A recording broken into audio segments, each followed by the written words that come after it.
आचार्य जी प्रणाम। मैं हर वक्त कुछ खोजता रहता हूँ अपने आप को बहलाने के लिए। कोई नया सेंसेशन, कोई नया एक्सपीरियंस। पता तो रहता है कि कुछ ज़्यादा मिलता तो है नहीं, मगर फिर भी इनको छोड़कर जीने में कोई दिक्कत नहीं लगती। पर क्या ये करना ज़रूरी है? ऐसा लगता ही नहीं है कि कुछ हासिल भी होगा या हासिल करना भी। किनका है? क्या कह रहे हो? हाथ में तो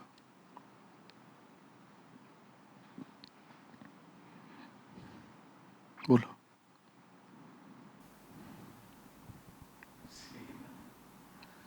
बोलो बोलो। बोलना नहीं है। बस लिखना है। हाँ, लिखना भी नहीं। हम भी सब ठीक है। इसीलिए दिया था हाथ में।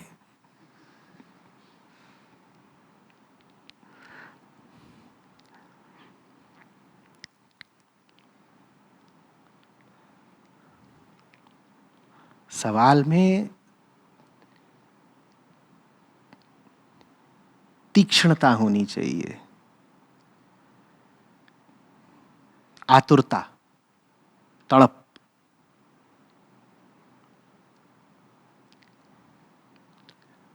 मैं तुम्हारे सवालों को और तुम्हारे शब्दों को थोड़े ही जवाब देता हूं। बहुत शब्द घूम रहे हैं बाजार में, बहुत बातें हैं जो बहुत लोग एक दूसरे से कर रहे हैं, मुझसे भी कर रहे हैं। मुझे क्या पड़ी है किसी बात में उलझने की?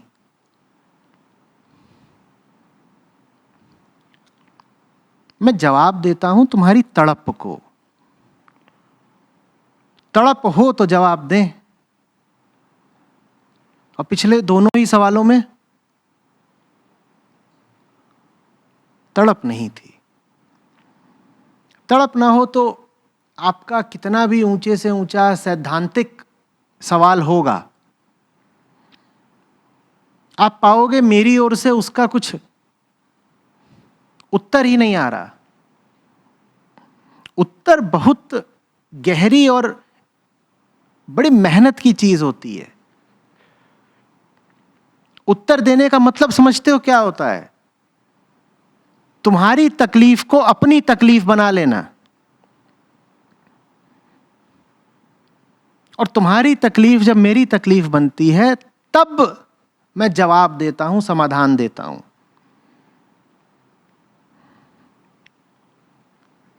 तुम्हारी पीड़ा की गहराई है जो मेरे भीतर से समाधान खींच निकालती है।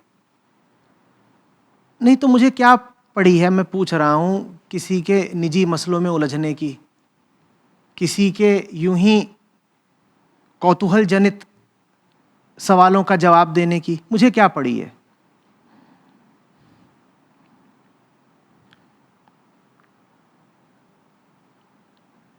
आप कहीं चले जा रहे हो और सड़क किनारे कोई मिले और वो फ्रांसीसी भाषा में, फ्रेंच में चिल्ला रहा हो, आपको नहीं आती फ्रेंच, फिर भी आप उसकी मदद कर देते हो।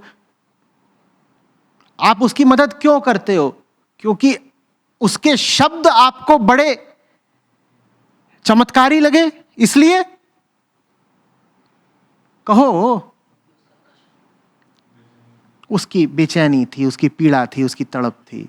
शब्दों में क्या रखा है? वो कुछ न भी बोल रहा होता, चुपचाप भी बैठा होता, तो भी आप उसकी मदद कर देते अगर समझ जाते कि वो परेशान है, पीड़ा में है। इसी तरीके से आप जो कुछ बोलते हो वो मेरे लिए बहुत महत्व तो नहीं रखता, वो मेरे लिए फ्रेंच जैसा है।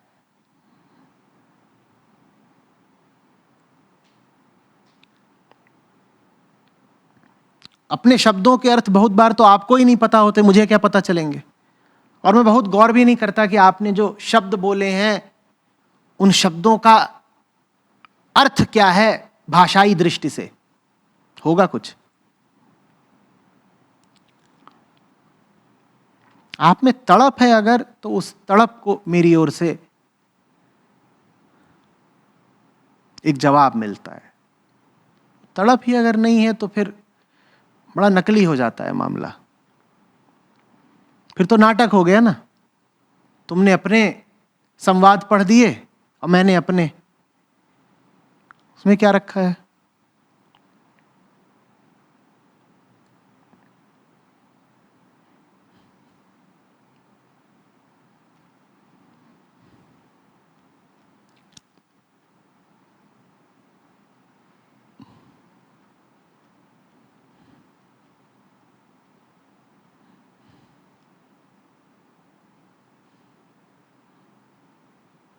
और एक बात और समझ लीजिएगा, तड़प के होने भर से आपको सहारा मिल जाए ये भी आवश्यक नहीं है।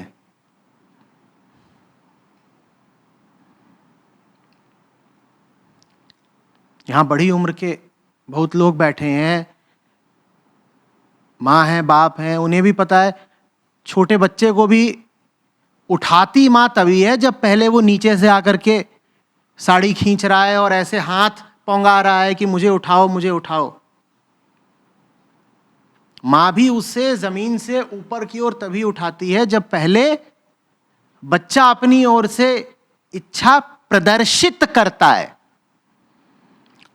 तो कई दफे तड़प का होना भर काफी नहीं होता, उसे प्रदर्शित भी करना पड़ता है।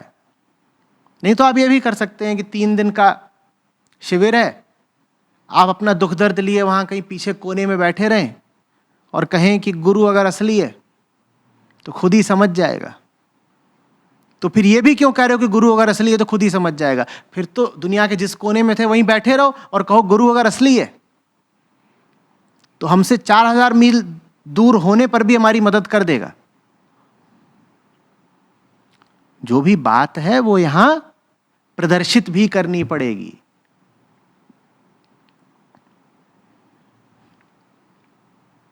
दुनिया में आप जो सबसे निकट का नाता जानते हैं वो मां बच्चे का ही है। दूध भी बच्चे को मां तभी पिलाती है जब पहले वो कुई कुई करे, तो उसको भी प्रदर्शित करना पड़ता है कि भाई मैं भूखा हूं।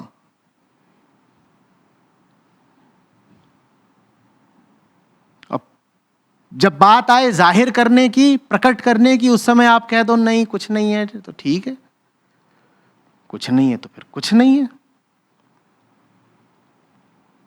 जबरदस्ती थोड़े ही न तुम्हारे मुंह में दूध ठूसा जाएगा न कानों में जवाब ठूसा जाएगा।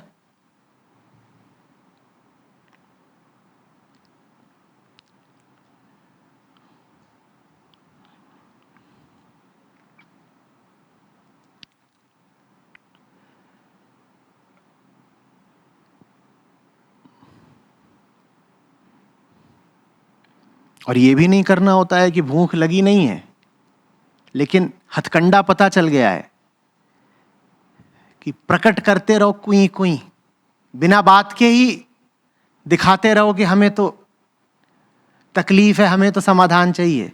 ऐसा 2-4 बार कर लोगे फिर अम्मा को समझ आ जाएगा कि बड़ा शैतान है ये। वही अच्छा ठीक है, पेट भरा हुआ है तो भी हर आधे घंटे में कुई शुरू कर देता है, कुछ नहीं मिलेगा तुझे। ऐसे भी होते हैं, उन्हें कोई सवाल नहीं होता, जबरदस्ती सवाल फायर कर रहे हैं, पेट भरा हुआ है। तो हर कोटि के प्रश्नकर्ता होते हैं, हर कोटि के जिज्ञासु होते हैं। आप गलत कोटि में मत फंस जाइएगा, गलत कोटियां बहुत हैं।